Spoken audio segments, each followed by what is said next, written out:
And the kisser is on again. Again. And this is a little bit better fish. It's definitely bulldogging me. Oh yeah, it's a way better fish. Oh boy. Here we go, fellas. Here we go. Hunter is figuring this lake out for the summer right now. The Montana Bison Buster is the mid that we are using. In black. And yes. Oh, don't you do it, anchor line. Look at the size of that one. Oh yeah. This is a double over, baby.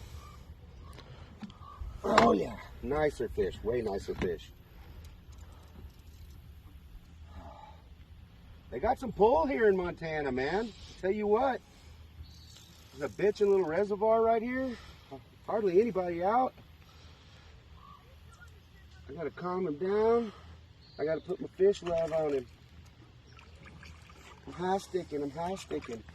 Yep, the Montana Bison Buster.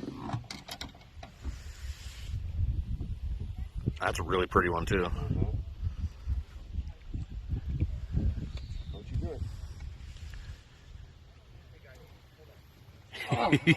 Yeah. Oh, that's a boggle.